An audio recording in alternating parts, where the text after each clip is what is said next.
Hello friends, welcome back to my another recipe videos. তো আগেরবারও আমি পটল দিয়ে একটা স্ন্যাক্স রেসিপি তোমাদের সাথে শেয়ার করেছি খুবই ইজিভাবে।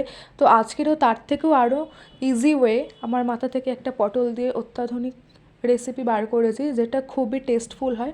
সন্ধেবেলা চায়ের সাথে বা দুপুরবেলা গরম ভাতে ডাল দিয়ে খাওয়ার পর এই স্ন্যাক্স রেসিপিটা বানালে খুবই বাচ্চাদেরও পছন্দ হবে আর বাড়ির বড়োদেরও পছন্দ হবে। তো তোমরা ভিডিওটা ফুল ওয়াচ করো। ভিডিওটা যদি তোমাদের একটুখানিও ভালো লেগে থাকে ভিডিওটা লাইক করো, কমেন্ট করো আর রেসিপিটা প্রচুর শেয়ার করো, তোমাদের ফ্রেন্ডস বা ফ্যামিলি সবার সাথে শেয়ার করো।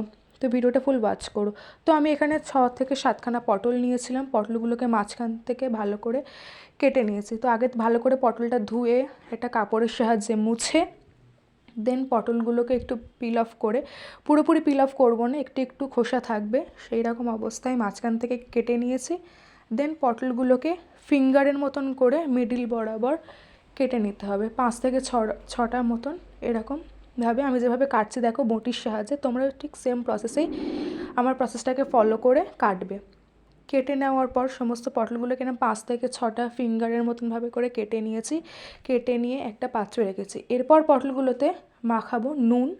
1 চামচ করে নুন দেবে, মানে হাফ চামচ করে নুন, হাফ চামচ লঙ্কার গুঁড়ো আর হাফ চামচ হলুদ গুঁড়ো দিয়ে সমস্ত পটলগুলো ভালো করে ম্যারিনেট করে রাখতে হবে।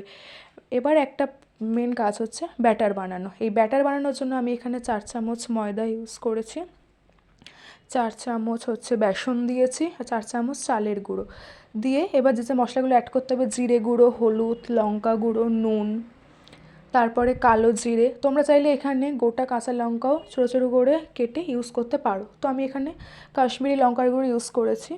তোমরা যদি ঝাল খেতে পছন্দ করো তাহলে একটু লঙ্কার গুঁড়োটা বেশি দেবে। তারপর সামান্য জল মিশিয়ে একটা ব্যাটার রেডি করে নিয়েছি, পাতলা ব্যাটার। এরপর এই পাতলা ব্যাটারের মধ্যে ফিঙ্গার করা পটলগুলোকে চুবিয়ে, পুরোপুরিভাবে চোবানো যাবে না, তাহলে তো পটলের বড়া হয়ে যাবে। তো আমরা অল্প করে ব্যাটারটা লাগিয়ে একটা বাটির সাহায্যে কেকে নিয়ে বাটির মধ্যে মানে এক্সট্রাক্টটা ঝরিয়ে দিই। আমি যেমনভাবে করেছি তোমরা সেই প্রসেসটা ফলো করে গরম তেলের মধ্যে ছেড়ে দেবে, ব্যাস পটল ভাজা তোমাদের রেডি। এটা ঠিক পটল ভাজা না, মানে ফিঙ্গার পটল, আমি এর নাম দিয়েছিলাম ফিঙ্গার পটল।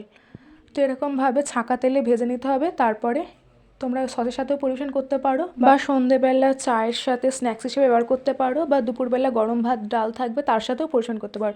তো রেসিপিটা ভালো লাগলে লাইক, কমেন্ট, শেয়ার আর চ্যানেলটা অবশ্যই করে সাবস্ক্রাইব। দেখা হচ্ছে পরে।